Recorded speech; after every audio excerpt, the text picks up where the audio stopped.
Welcome to the MangaLove channel. Before we begin, don't forget to subscribe to MangaLove so you won't miss any of the newest stories. Now, let's dive right into today's story. Morning sunlight poured into the penthouse, soft gold spilling over marble floors and glass walls that framed the skyline. Everything looked perfect. The roses on the counter, the chilled champagne waiting in a silver bucket, the handwritten note Nancy had left for him beside their wedding photo. To 2 years of forever.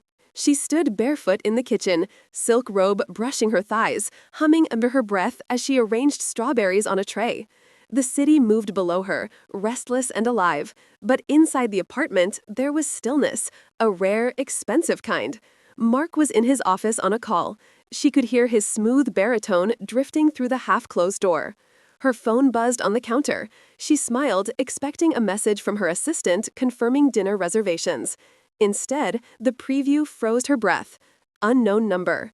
You should see what forever really looks like. Attached, a photo marked Tasha. A hotel room, his hand on her waist, her best friend's face tilted up toward him. The timestamp? The night before the wedding. The tray trembled in her hands. Strawberries rolled across the counter and dropped soundlessly onto the rug. The world seemed to fold inward. Sound dulled. Air thickened. Her thumbs shook as she opened the image again, disbelieving.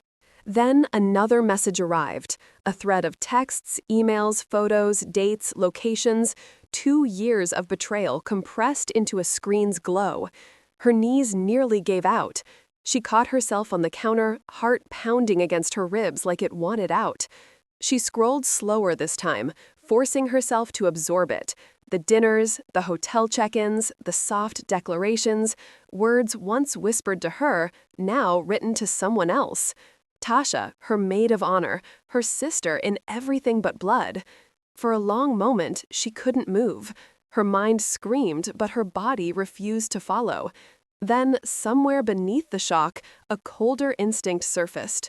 Steady, deliberate, almost surgical, she locked her phone, placed it face down, and inhaled until the tremor left her fingers. When Mark entered the kitchen a minute later, loosening his tie, smiling that effortless, disarming smile, Nancy turned to him with the practiced ease of a woman who had learned to perform grace under fire. "Happy anniversary," she said, voice smooth, almost tender. He kissed her cheek, his cologne warm and familiar. "Happy anniversary, baby. You outdid yourself again." She smiled, brushing his lapel, studying his face. No guilt, no flicker of shame, just charm, confidence. The man who had promised her forever. "Dinner tonight?" she asked. "I invited a few friends." "Of course," he said, grinning. "Wouldn't miss it." When he left for the office, she stood at the window, watching the city blur beneath a thin haze. Her reflection stared back, calm, composed, unreadable. She picked up her phone again, scrolled through the photos one last time, and whispered to the glass, "You'll never see it coming." The night arrived, dressed in champagne and gold. The anniversary dinner was more of a spectacle than a celebration, a performance for investors, family, and the curated circle of friends who loved to orbit Mark Evans, billionaire venture capitalist and golden boy of Manhattan finance. Cameras flashed as they entered the ballroom of the Langston Hotel. Nancy's gown shimmered under the chandeliers, silver silk clinging perfectly to her frame. She greeted guests with warmth, her smile effortless, every gesture graceful. Inside, her heart was a knife wrapped in silk. Tasha was there, of course she was, radiant in emerald, laughter ringing too loudly across the room. Nancy met her gaze once, a second too long, enough to see the flicker of unease in her friend's eyes. She tilted her head slightly, as if to say, "Relax, I know nothing." When Mark placed his arm around her waist during photos, Nancy leaned into him. To the world, they were perfection, beauty and power, ambition and devotion wrapped in luxury. The cameras captured her smile, but none of them saw the storm behind it. Dinner flowed with laughter and toasts. Mark stood at the head of the table, glass raised. "To my wife," he began, voice steady, charming. "To 2 years of love, trust, and partnership.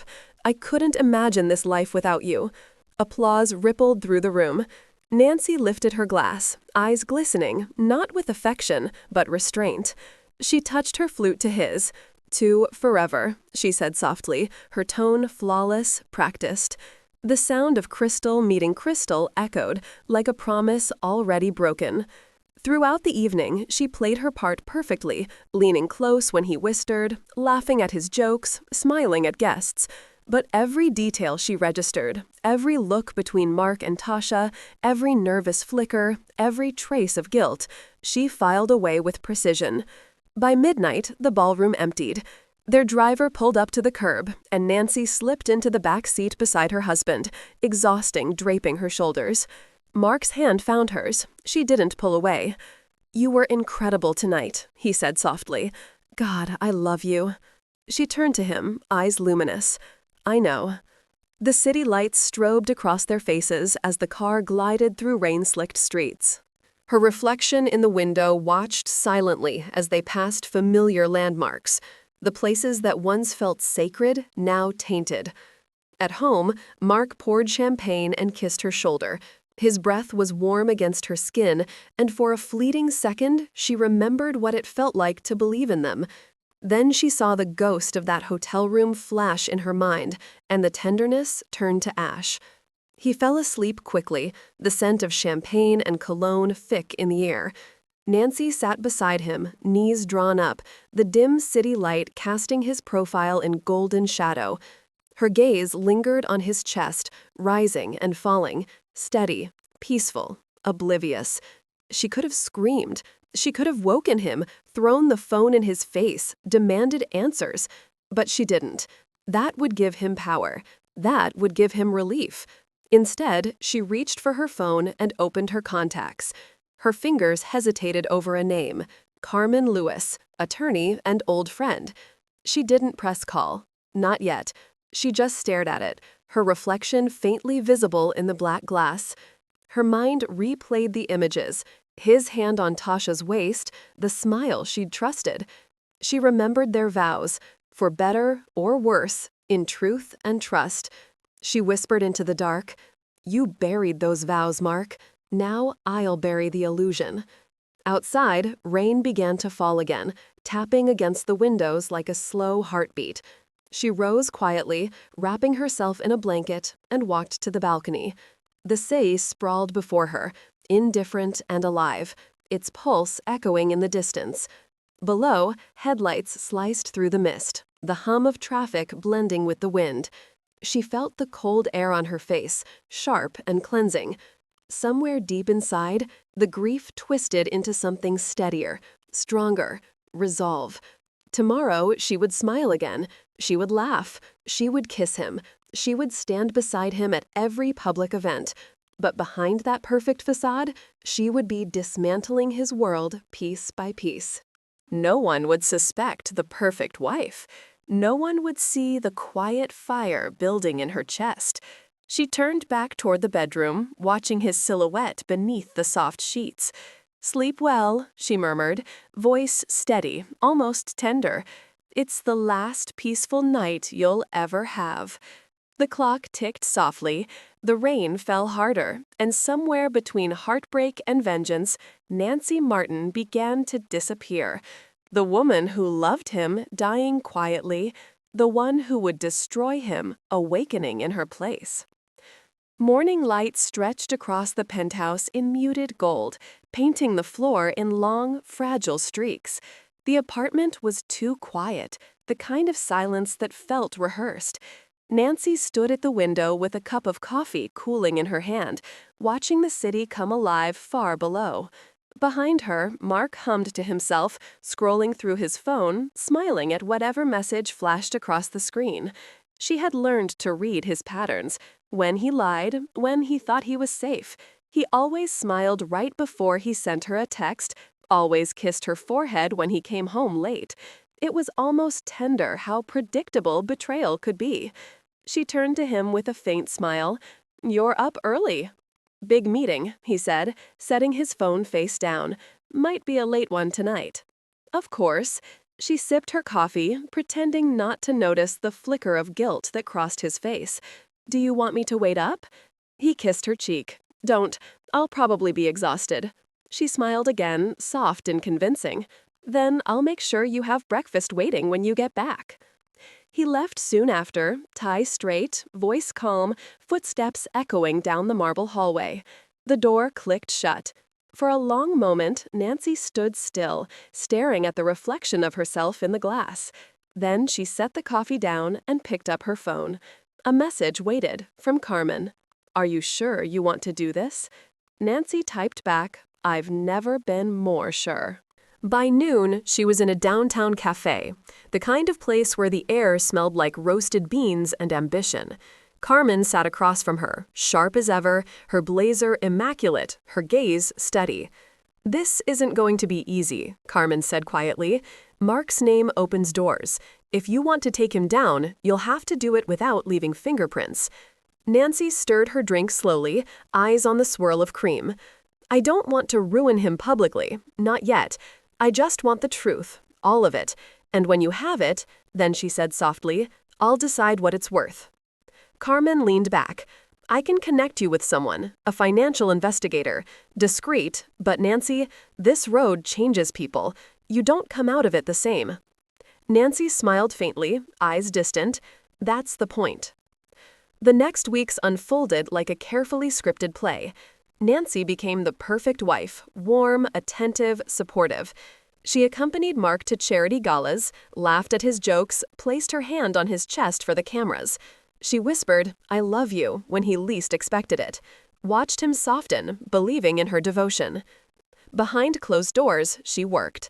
Late at night, when he fell asleep beside her, she'd slip out of bed, her silk robe brushing against the floor, laptop glowing faintly in the dark. Bank statements, transfers, hidden accounts under shell companies, Tasha's name appearing in strange places.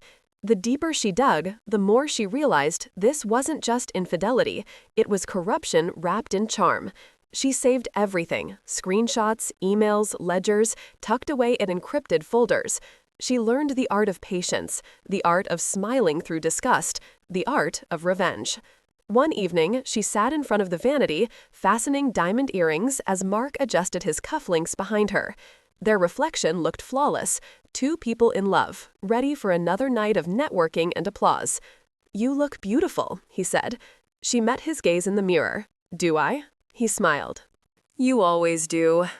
Her fingers lingered on the necklace he'd bought her last anniversary. "It's funny," she said softly, "how beauty can hide almost anything." He kissed her shoulder, oblivious. "Don't be philosophical tonight, baby. Just be you." She turned, her smile practiced, always. That night's event was a fundraiser for the Langston Foundation, one of Mark's favorite opportunities to parade his charm. Nancy floated beside him through the glittering crowd, her laughter precise, her posture impeccable. Every camera loved her. Every woman envied her. Every man wanted to be him. She spotted Tasha near the bar, emerald dress hugging her curves, smile too bright, eyes darting nervously toward Nancy and away again. For a moment, their gazes met. Nancy approached with the grace of a queen. "Tasha," she said, voice smooth, "it's been a while." Tasha blinked. "Nancy, oh my God, you look stunning. So do you." She handed her a glass of champagne, the liquid catching the light between them. "How's work?" Tasha hesitated. "Busy, you know how it is." "I do." Nancy's smile didn't waver. "And Mark tells me you've been helping him with some charity coordination lately. That's generous of you." The glass nearly slipped from Tasha's fingers. "Oh, it's nothing like that. I just—" Nancy leaned closer, her perfume faintly sweet, her tone light. "Relax, I'm just teasing." Tasha laughed nervously. "Right, of course." Nancy held her gaze for a heartbeat longer, then smiled warmly. "We should catch up sometime, like old times." "Sure," Tasha said. "I'd like that." Nancy turned, her smile fading as soon as she walked away. Every move was calculated, every word another thread in the web she was weaving. Back home after midnight, Mark was in his study, sipping whiskey, reviewing contracts. Nancy lingered in the doorway, barefoot, hair down, the picture of serenity. "Long day?" she asked. He looked up, eyes softening. You could say that. Come here. She walked over, slid onto his lap, tracing the edge of his collar. His pulse quickened. She kissed him lightly, tasting whiskey and secrets. You work too hard, she murmured. It's for us. She smiled against his mouth. I know. Her hand brushed the desk, slipping the flash drive she'd hidden earlier into her palm. He never noticed. She pulled away, eyes glowing in the dim light. Don't stay up too late, she whispered. He nodded, distracted, already turning back to his screen. She left the room quietly, closing the door behind her. The moment she was alone in the hallway, her smile dropped. She leaned against the wall, the adrenaline hitting her veins like fire. Every lie he told, every false promise, she was collecting them like currency. Weeks turned into months. The facade grew stronger. Mark, convinced of her unwavering love, became careless. He left his phone unlocked. He invited Tasha to events without hesitation. And Nancy watched, recorded, gathered. But vengeance has a cost. Late one night, she stood in their kitchen, staring at her reflection in the dark window. The woman staring back looked composed, elegant, but her eyes were colder now, stripped of softness. She whispered to her reflection, "What have you become?" The question lingered. Somewhere inside, she still remembered the girl who believed in love, in loyalty, in forever. But that girl was fading fast. Still, she couldn't stop. The final move came quietly. Nancy met Carmen in a dim corner of a rooftop lounge overlooking the city. The wind tugged at her hair, the skyline glittering like 1,000 secrets. She handed over the drive.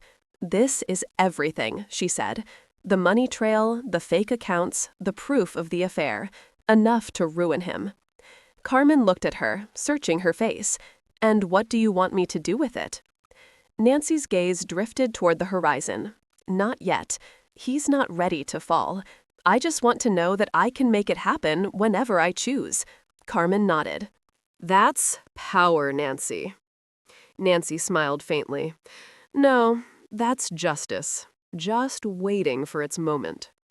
That night, she returned home to find Mark asleep on the couch, his arm draped over a file folder. The TV played quietly in the background. She watched him for a long time. The rise and fall of his chest, the faint smile even in sleep. For the first time in weeks, she felt something break inside her. You are listening to a narrated story on the MangaLove channel. Don't forget to share your thoughts about today's story. Not anger, not even grief, just the hollow ache of knowing she once loved him more than he could ever deserve. She knelt beside him, brushed a hand through his hair, whispering to the dark, "You'll never see it coming, and when you do, it'll already be over." The city hummed beyond the glass, lights flickering against her reflection. She looked at herself one last time, eyes steady, lips curved in a small, knowing smile. The woman who had been betrayed was gone. The one who would rewrite the story was here to stay. The storm broke on a Thursday afternoon. Rain streaked the glass walls of Mark's office. Manhattan's skyline a blur of gray and motion. He was halfway through a conference call when his assistant burst through the door, pale and shaking. "Sir, you need to see this." He frowned, removing his headset. "What's wrong?" She slid a tablet across the desk. The screen lit up with breaking news. A headline splashed across every major financial outlet.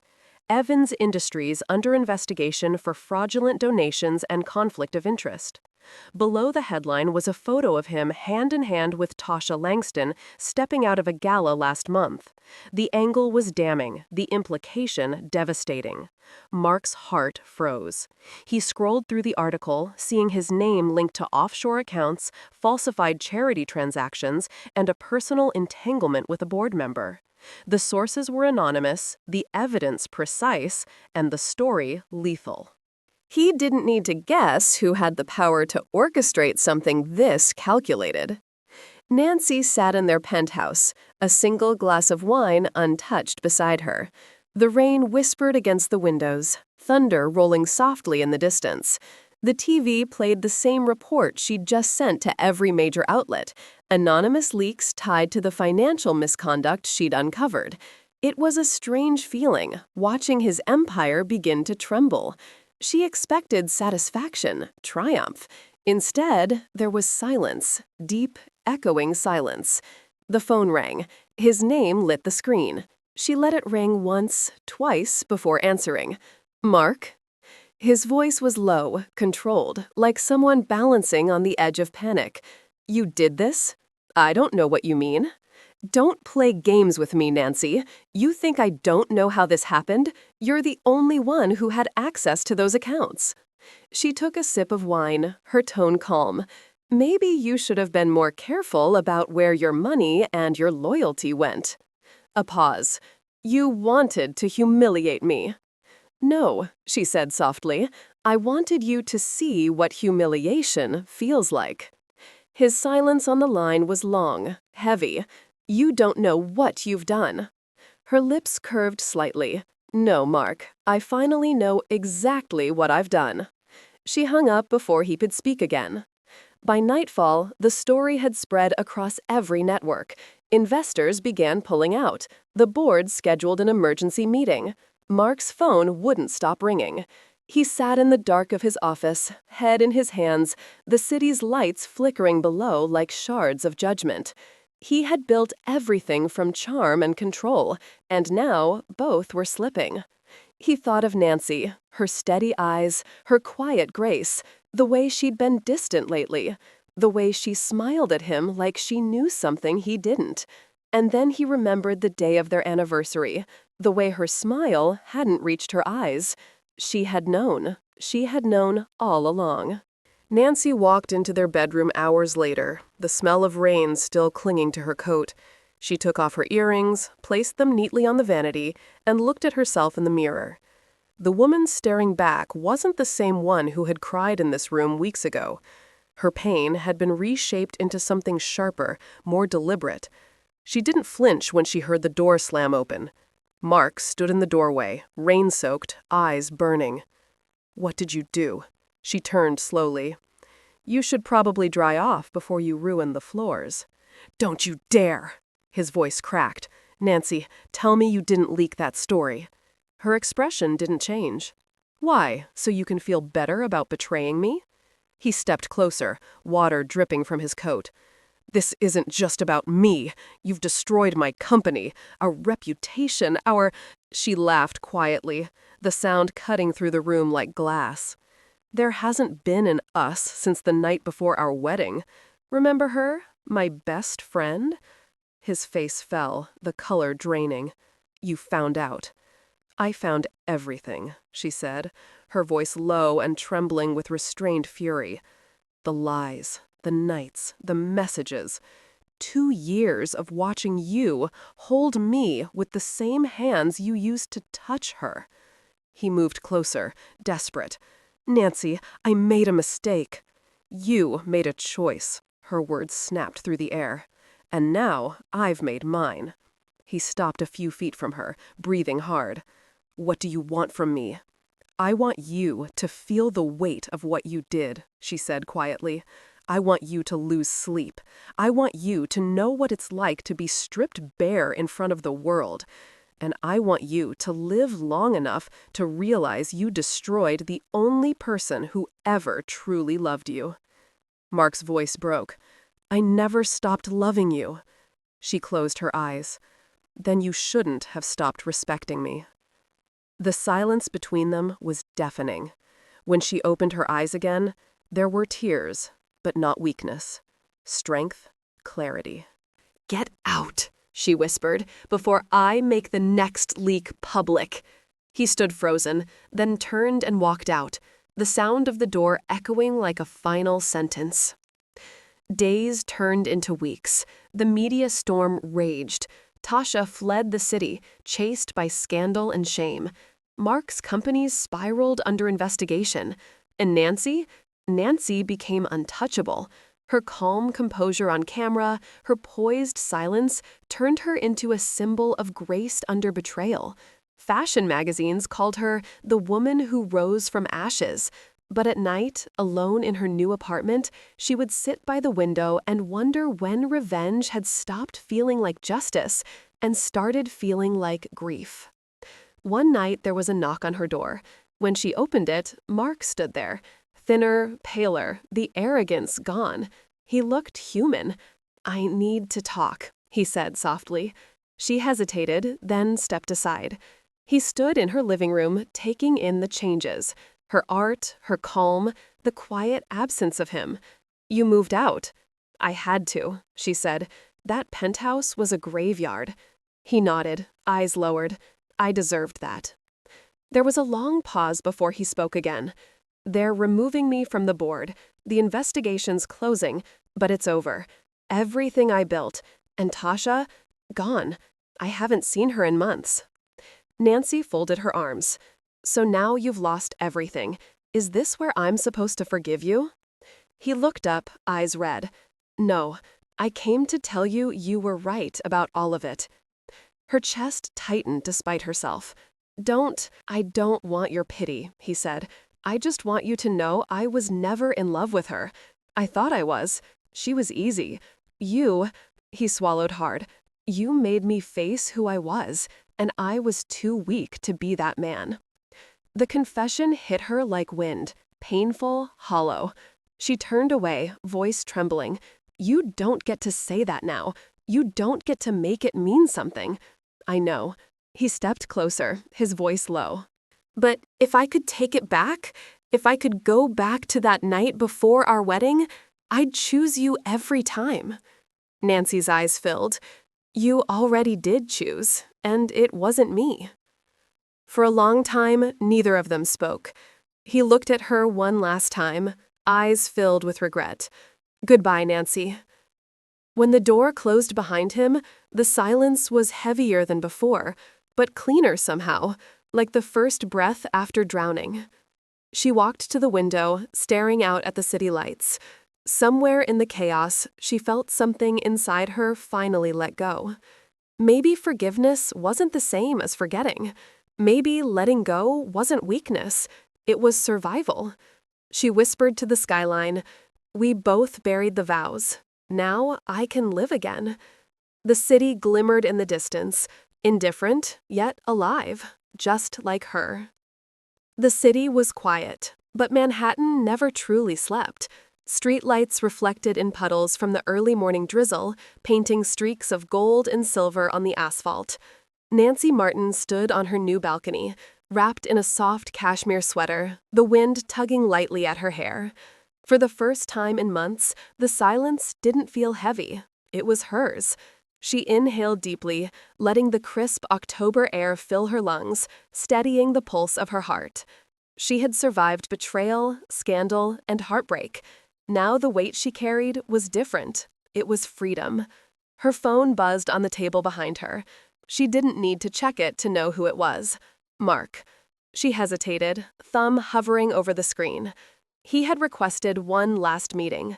Not to rekindle what was broken, she reminded herself, but to say goodbye properly, to confront the truth, to perhaps seek some form of reconciliation or forgiveness. Nancy finally swiped and accepted the call.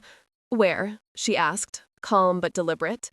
"Gallery 42, he said, voice low, restrained, quiet. "Public, just closure. Nancy, please." She nodded to herself and hung up, slipping on her coat, letting her heels click softly against the polished wood floor. The walk to the gallery felt unusually light, each step measured, deliberate. She was in control now. No one else could define her narrative. The gallery was small but elegant. White walls punctuated with bold splashes of color from contemporary pieces. Light streamed through the tall windows, soft and diffused, painting both of them in shades of warmth and shadow. Mark was already there, standing before a large abstract canvas. His posture was rigid, shoulders tight, hands fidgeting slightly, a stark contrast to the confident, commanding man she had once married. Nancy regarded him quietly, letting the silence stretch. Her eyes traced the familiar contours of his face, the lines of worry that had deepened since the scandal, The tension at the edges of his mouth, the subtle flicker of vulnerability in his eyes. She had spent months imagining this moment, and now that it was here, it was raw, unpolished, real. Mark swallowed hard, nodding. I know. I cannot undo the past. I cannot erase the pain I caused you. But I need you to hear me. I need you to know the truth, even if it doesn't change anything. Nancy studied him, seeing not the man who had betrayed her, but the man who was now facing the consequences of his choices, stripped bare of arrogance and entitlement. Go on, she said, voice measured. I've lost everything, he admitted, stepping closer but maintaining the fragile distance between them. I lost your trust, your love, and I let temptation, foolishness, and weakness dictate my decisions. I've been haunted by it every single day, and I don't expect you to forgive me. I just needed you to know that I am not proud of who I became. Her chest tightened, the old ache of betrayal stirring alongside the new rhythm of self-possession. She felt the pull of memories, the warmth of his hand, the intimacy of late nights, laughter spilling through their apartment. But she countered it with clarity. She had survived. She had risen. She was not the same woman who had crumbled on that anniversary morning. Mark, she said finally, her voice steady, calm, but carrying the weight of months of reflection. You have to understand something. Love alone cannot repair what you've broken. I cannot trust you the way I once did. And a marriage, our marriage, cannot continue as it was. We are done. The words hit him like a cold wind, and for a moment his confident mask faltered entirely. His eyes glistened, guilt and regret raw and unshielded. Done? He repeated, almost whispering, as if the word itself could shatter him further. Yes, she said softly, yet with unwavering resolve. We were once partners, yes, but betrayal is not just about a single act. It's the erosion of everything we built together. I cannot live in that shadow. I need closure, not illusion. Mark exhaled slowly, the weight of reality settling in. I understand, he admitted, voice thick with emotion. I don't deserve your forgiveness. I only hoped you'd let me say goodbye properly. Nancy nodded, feeling a strange mix of sorrow and liberation. This was the goodbye she needed, not a final act of vengeance, but an acknowledgement of truth. This is goodbye, Mark. Not because I don't care, but because I care enough about myself to move forward. They walked slowly through the gallery, past canvases that blurred into abstract reflections of their lives, colors clashing and converging, broken lines forming new patterns. Each step was deliberate, each glance carefully measured. The intimacy was there, yes, but not the vulnerability of dependence, only the weight of shared history, of lessons learned, of hearts tempered by fire. At the balcony, rain had begun to fall lightly, streaking the city in shimmering lines of silver. Nancy leaned against the railing, letting the drops kiss her face. Mark mirrored her stance, close but respectful, silent in the shared space of reflection. I remember our first anniversary, Mark said quietly, voice barely above the rain. You smiled at me like I was the only person in the room. I remember thinking nothing could ever hurt me as long as I had you. Nancy allowed herself a small, private smile. I remember too, she said softly. But life isn't about pretending nothing can hurt us. It's about surviving when it does. Mark nodded, swallowing hard. I will spend the rest of my life trying to make sense of my mistakes, he said, voice trembling. I will accept whatever you choose, even if it means I never see you again. Nancy took a deep breath, letting the wind fill her lungs, grounding herself. I choose myself, she said, and I will carry the lessons of us forward, but not the pain, not the illusion. I am not broken. I am whole. Mark's eyes glistened as he reached out, brushing a gentle hand against hers. No claim, no expectation, only acknowledgement. You are extraordinary, he whispered. And so are you, she said softly. But extraordinary isn't always enough to save love. Sometimes it's enough to move on. They lingered for a moment, the city below alive, indifferent, beautiful, and then quietly Nancy stepped back. The distance between them became a symbolic closure, a line drawn not in anger, but in clarity. As she walked away through the rain-slicked streets, heels clicking on the wet pavement, she felt something she hadn't in months: lightness. The city glimmered around her, indifferent yet alive, a reflection of the possibilities ahead. She had survived betrayal, scandal, and heartbreak. She had chosen herself, her freedom, her future. And in that choice, Nancy Martin realized something profound. The vows they had buried weren't meaningless. They had taught her the value of truth, of resilience, and of self-love. Love could be reborn, yes, but sometimes the greatest act of love is giving it to yourself first. The cities stretched endlessly before her, each light a promise, each shadow a reminder of the past she had conquered. And as she disappeared into the glowing streets of Manhattan, Nancy knew one thing with certainty: she was unbroken, unstoppable, and finally fully free.